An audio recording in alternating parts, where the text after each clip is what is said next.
As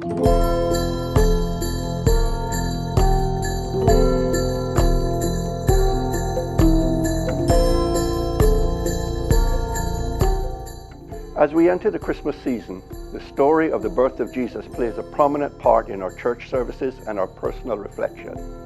At its heart, Jesus' birth is a story of love, the love of Joseph and Mary for each other and for God, and of course, God's love for us. During his lifetime and even at his death and resurrection, the theme of love was at the center of everything Jesus said and did, and he constantly reminded us to love each other just as he loved us. This Christmas, as we take time to relax and spend time with those we love, please remember those less fortunate than we are. Many in our islands are struggling this Christmas and could do with a little bit of compassion and care. Many are still suffering financially and mentally from the effects of the pandemic. So, look around your neighborhood and reach out as best you can to someone facing a bleak Christmas. It does not have to be financial help. The gifts of caring and time are often the best gifts of all. Perhaps a neighbor has lost a loved one, and a kind word or invitation to join you for a Christmas lunch would help bring some respite from their grief.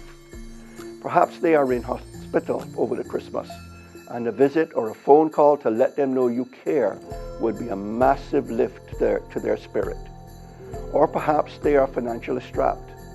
A supermarket gift card could be of immense help in putting a meal on the table. These may seem like small things, but they are gifts of love and caring, and nothing is more important to the human spirit.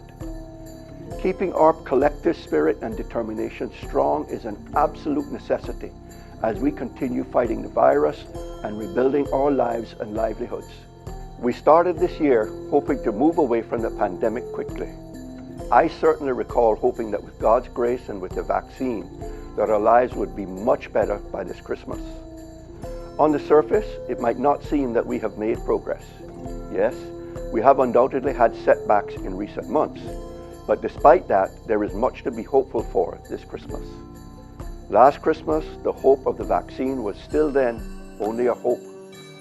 As the year began, we had access to one of the best vaccines available, and for that, we must never forget the help of the United Kingdom in providing us with the much needed vaccine doses. The last government and the present one ably supported our excellent health professionals who did phenomenal work getting our people vaccinated and protected. I thank our health professionals and the more than 56,000 people who have received both doses of the vaccine to date. Thanks too to the 13,000 or so who have taken up the boosters. These historic efforts will protect our people and our country. That's why I encourage you with all of my being, more of you to do your part and get both doses of the vaccine. And as soon as you can, please get your booster. We continue to see new variants of the virus emerge. Whilst we are just starting to understand the full impact of the Omicron strain, its confirmed presence here, along with the Delta variant, should make us all very wary. The double vaccine dose and the booster, together with maintaining a healthy immune system, are still our best weapons against the worst of COVID-19. A high vaccination rate, including a high rate of booster shots, is critical as we continue to open to visitors as well as to control the community spread of the virus. Christmas for me is a time of reflection and being grateful for the blessings of the past year. Despite the pandemic, our blessings are many. Family too is important to me, and in July I was especially blessed with the birth of my third grandchild, Mary Jessica. The title Grandpa is one of the proudest titles that I wear. Public office is hugely rewarding and brings blessings in many unexpected ways. So I am grateful for the re-election of myself and my Progressives colleagues at the general election early in the year. On a personal note, this will be my third term serving as a Member of Parliament, and I thank the constituents of Georgetown East for their continued confidence in me. It is an honor that I take seriously. Members of Parliament perform many important duties, but amongst the most solemn is attending the funerals of our people. We often spend time with families and sharing their grief. Though painful, it is an honor to be asked to participate in a family's farewell to a loved one. This year, we have lost so many of our people, and on Christmas Day, there will be many empty chairs at dinner tables across the 3 islands.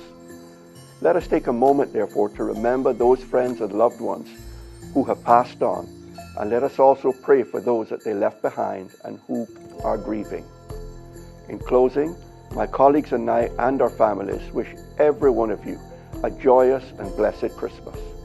And I implore you to be careful and follow public health protocols as you celebrate the festive season. The pandemic is still very real. And let us not forget our many first responders who have worked tirelessly to provide the best of care and keep us all as safe as possible. Merry Christmas to you, and may God continue to bless our beautiful isles and our wonderful people. Thank you.